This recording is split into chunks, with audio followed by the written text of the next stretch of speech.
welcome to the third annual and most likely last review of the Golden Globe Awards. It's most likely the last because Tina Fey and Amy Poehler are no longer going to be hosting it, which is very sad. So I don't think I'm going to be making the reviews anymore after this year. I know you're all very, very upset about this.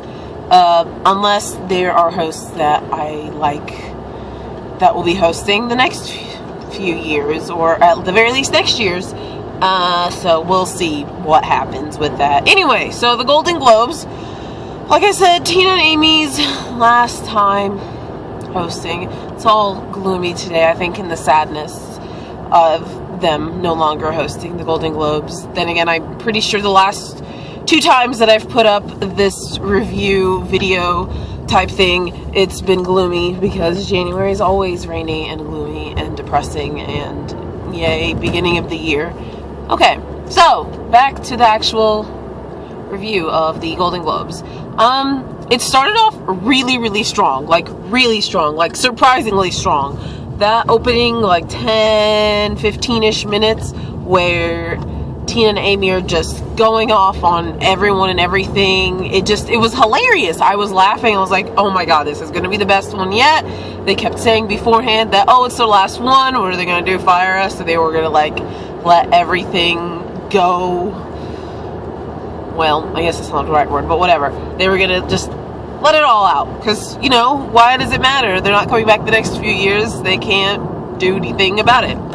So I got really excited there very quickly because of that, and it was hilarious. I especially loved when they were talking about Amal and how she's done all these wonderful things, but it's her husband, George Clooney, getting the Lifetime Achievement Award. That cracked me up. I absolutely loved it, and I felt like it helped set the tone for the rest of the evening, and it just fell flat after that. I was so disappointed. That first 10 or 15 minutes, I was so happy. They killed it. They really did. But they didn't really show up afterwards. They had like 2 bits that were barely any length. There were 2 bits that were about 2 minutes long each with Margaret Cho making fun of North Korea, which made me feel uncomfortable after the first time. The first time I was like, okay, this is edgy, but funny. But then after that, it was kind of like, this isn't maybe that funny. Seems a bit racist too. We probably shouldn't be laughing at North Korea, because it's not really a laughing matter, but that's kind of comedy's thing, is that you take things that aren't funny and make them funny. And I know they're not making fun of the people of North Korea, but still, I feel like it got old after the first time that she showed up. I mean, I understand if like they showed up at that little bit at the beginning and they took the little picture with Meryl Streep and Benedict Cumberbatch photobombed it, which I kind of missed the first time I saw, until there were like little clips of it afterwards, because literally he jumped up for like half a second to do that little thing like he did with U2 on the red carpet the year before at something. Anyway, it was all very weird, I feel, after the first time, but it's okay. It was okay.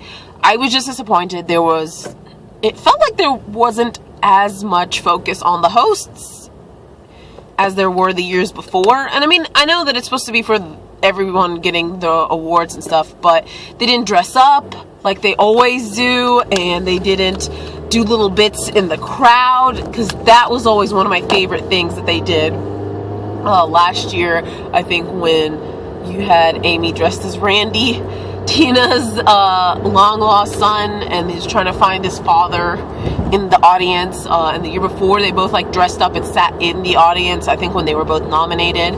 But, you know, all that stuff that wasn't there this year. And I think if I hadn't seen the 2 previous years with them hosting, I wouldn't have been as upset this year.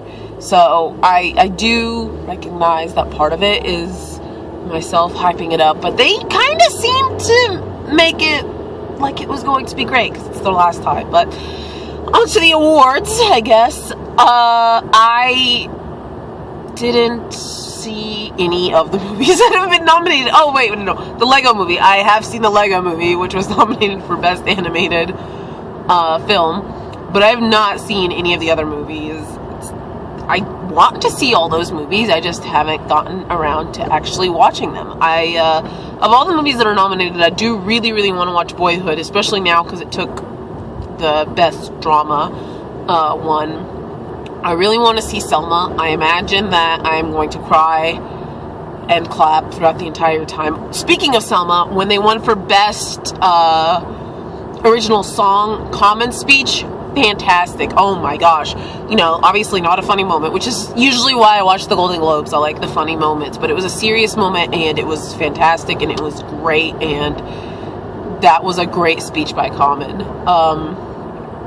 But yeah, I think Boyhood and Selma might be my top two of the movies that I really, really, really want to watch, of all the movies that were nominated and that won awards and whatever.